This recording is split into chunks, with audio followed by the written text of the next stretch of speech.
안녕하세요. 저는 이번 학기에 뼈재생과학을 담당한 교수 김광진이라고 합니다.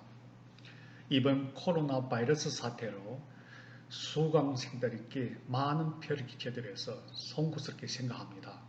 하지만 우리 다 같이 위기를 극복해 나갑시다. 그럼 수업을 시작하겠습니다. 본 프랙처는 본 인펙션, 튜머, 교통사고, 스포츠 인주리 등 원인으로 많이 발생합니다. 미국을 예를 들면 매년에 환자가 한 800만 명 정도 나타난다고 합니다. 이런 수치를 볼 때 뼈재생과학은 얼마나 중요한지 알 수가 있겠습니다.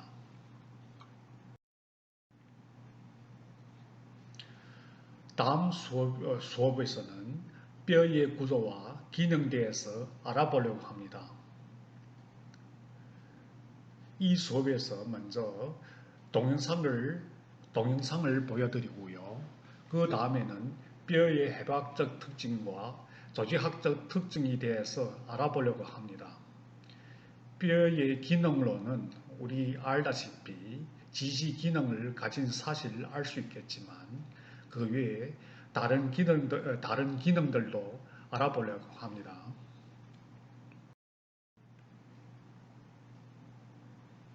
그 다음 수업에서는 뼈의 발달과 성장 과정에 대해서도 알아보려고 합니다.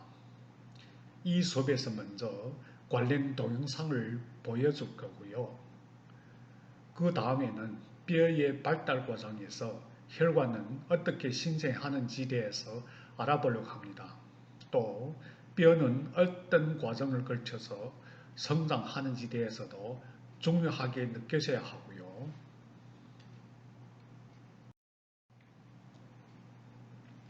이어서 본 프랙처 힐링 과정도 잘 알아봐야 합니다. 본 프랙처 힐링 과정은 4개 단계로 나누어져 있습니다. 첫 번째 주는 인플라메이션 단계입니다. 2주 내지 3주는 소프트 캐러스 단계이고요. 4주 내지 16주는 하드 캐러스 단계입니다. 마지막 17주부터는 디모델링 단계라고 합니다.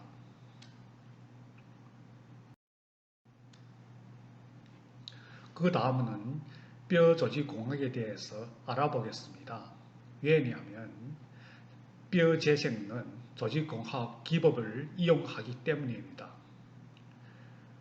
조직 공학은 환자의 조직에서 세포를 분리하고 치유해서 배양한 세포들을 생체 재료 지지체에 부착시켜 익식하거나 치유해서 일정 기간 동안 배양하여 새로운 생체 조직을 만드는 과학입니다.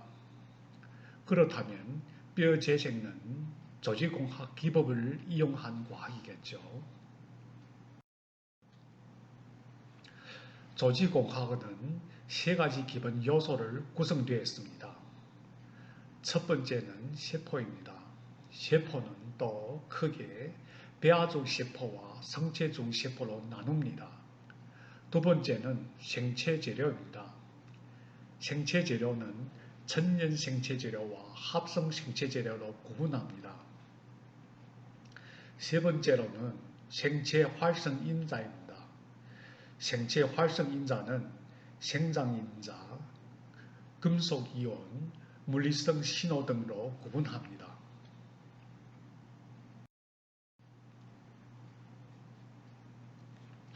먼저 뼈 재생용 주기세포를 알아보도록 하겠습니다. 뼈 재생용 주기세포는 크게 배아주기세포와 성체주기세포로 나눕니다. 배아주기세포는 배반포의 내부 세포교에서 유래한 만능성 주기세포입니다. 이 세포들은 혈액, 뼈, 피부, 간 등 한 개체에 있는 모든 조직의 세포로 분화하게 됩니다.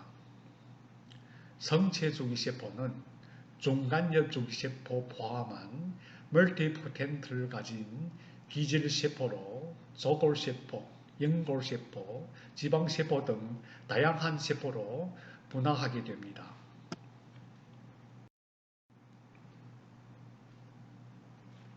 뼈 재생용 생체 재료는 천연 생체 재료와 합성 생체 재료로 구분합니다. 천연 생체 재료는 콜라겐, 카이토산, 알지네이트, 시르크 등으로 구성되어 있습니다. 합성 생체 재료는 PCL, PLA, PLGA 등으로 구성되어 있고요.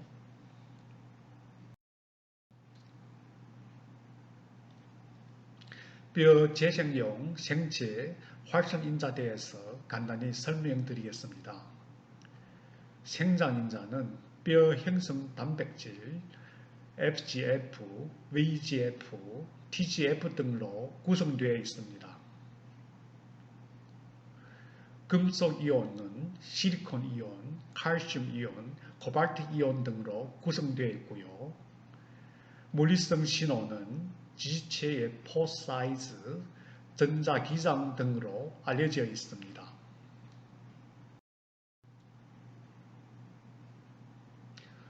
지금부터 조직공학 기본 요소를 이용한 뼈 재생 연구의 사례에 대해서 좀 보여드리겠습니다. 첫 번째로는 뼈아죽 세포를 이용한 연구입니다. 우리 다 알다시피 뼈아죽 세포는 테로토마 형성 가능성이 매우 큽니다. 그래서 오스테오제네시스를 시키기 전에 반드시 메센카이머 스템셀로 분할을 시켜야 합니다. 이 점을 꼭 알아두시고요. 두 번째는 메센카이머 스템셀을 이용한 연구입니다. 휴먼 메센카이머 스템셀은 힌지 카바리아 디텍트 모델에 이식하여 24주 관찰한 뼈 재생 결과입니다. 메센카이머 스템셀은 뼈아죽 세포와 달리 튜머 형성 염성이 매우 낮기 때문에 뼈 재생용 세포로서 가장 좋은 세포 소스입니다.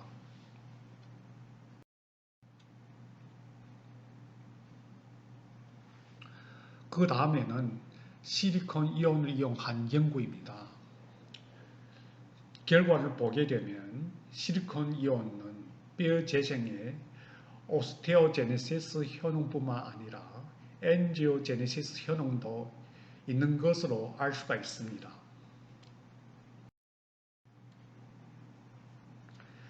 마지막 사례는 천연 생체 재료와 합성 생체 재료를 이용한 연구입니다. 합성 생체 재료는 상대적으로 높은 기계 강도를 가지고 있으면 천연 생체 재료는 우수한 생物활성을 가지고 있는 것을 알 수가 있습니다. 이 수업은 활동 중심형 수업이기 때문에 앞으로 초점은 페이퍼 읽기와 연구 활동에다 두어두고 이 수업을 더 효율적으로 진행하도록 하겠습니다. 그럼 오늘 수업은 여기서 마치겠습니다. 감사합니다.